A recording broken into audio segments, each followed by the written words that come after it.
The Ag Week Soil Health Minute is sponsored by the North Dakota Corn Council and the North Dakota Soybean Council. Catching up at the local cafe is something farmers have done for decades. NDSU Extension Soil Health Specialist Abbey Wick is using cafes as a way to connect farmers with a common interest in soil health.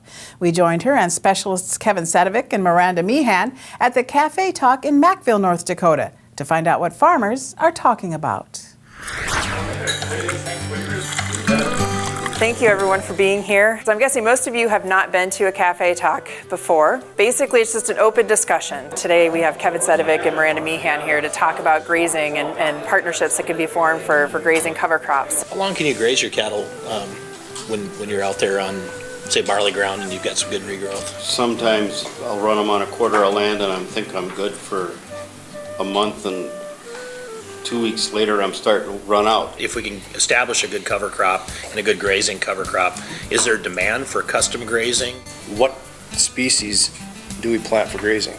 I want to pay for my seed by grazing with the cow, and so I'll pick my mix that I know can at least a half a ton to a ton. The livestock component that can be added to the cropping systems adds another avenue that we can find ways to improve soil health.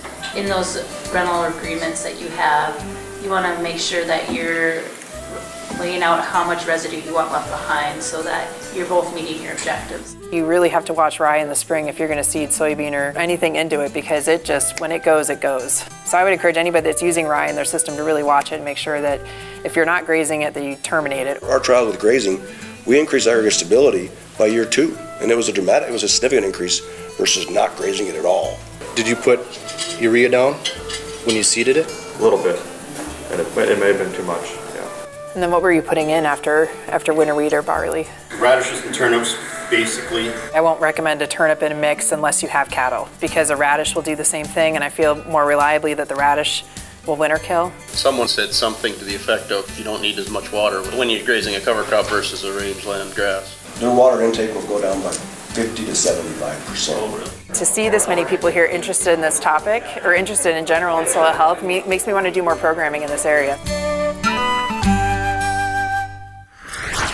The Cafe Talks are funded by the North Dakota Soybean and Corn Councils along with the North Dakota Wheat Commission. For more information, check out the NDSU Soil Health website.